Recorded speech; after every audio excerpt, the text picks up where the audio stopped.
Well, let's get some more on Wang Yi's speech now. Wang Huiyao is the founder and president of the Center for China and Globalization. Welcome to CGTN. Thank you very much for joining us today.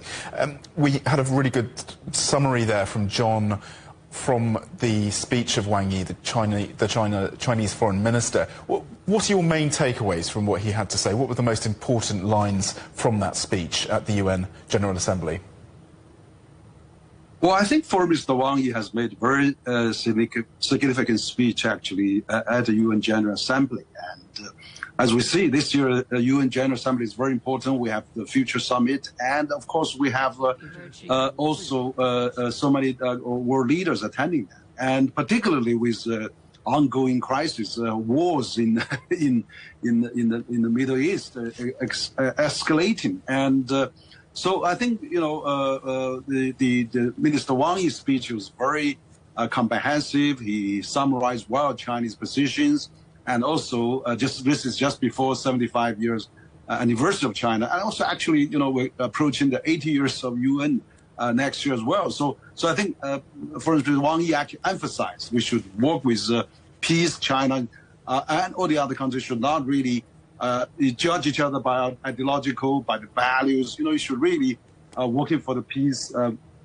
and prosperity and development. And I was particularly, I was impressed with Minister Wang Yi mentioned about Chinese cooperation with Global South, particularly African countries. For example, he said that China now actually foregone all the interest and also actually, you know, lowered the zero tariff for 40-some countries in the African countries that the summit they had just recently. Mm-hmm. So overall, I think this is a very positive, very encouraging, and also I think he gave a great a lens of talking about making peace, both for the Russian-Ukraine conflict and the Palestinian and Israel conflict. Indeed. Well, peace really seemed to be at the centre of that speech, and thank you. That's a very good overview. If we could focus a bit more on the situation in the Middle East, of course, which has escalated massively just this past day. Wang Yi saying that China supports a two-state solution as the only viable resolution to the Israel-Palestine conflict. Do you think that China's diplomatic efforts could really help to facilitate the peace process? Absolutely. I think China actually has a lot of credibility for that. For example, for making the peace in the Middle East, China is the largest trading nation for almost all the Middle East countries. China actually the second largest trading nation for Israel.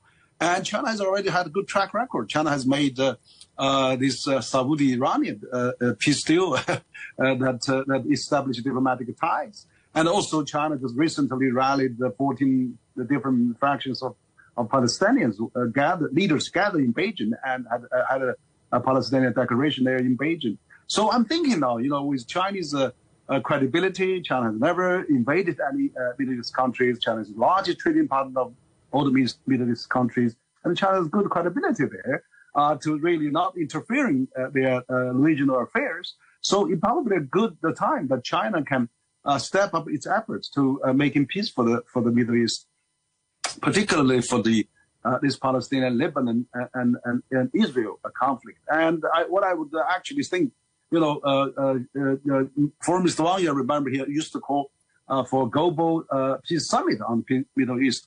If that cannot happen in New York or elsewhere, why can't we do that in Beijing? I mean, it's really important now. I think we get all the fighting parties to the table. And also, if the two-state solution that is really recognized by China, proposed, also agreed by China, and then by EU, and by US, by President Biden. I mean, nobody against that. Why can't we just really make a solution, of two-state solution to this issue, once for all, solve this crisis? And why can't we get UN peacekeeping force there? So there's many things can be done. I think Wang Yi's speech has made a very good impact on this, and when people think very hard at this critical moment, this crisis time, this human suffering, that we need really all the big players to work together to secure the peace. And at least let's have 21 days of ceasefire. I mean, that should be done immediately. Well, thank you so much for your take on Minister Yi's speech at the UN General Assembly. Wang Huiyao, the founder and president of the Center for China and Globalization.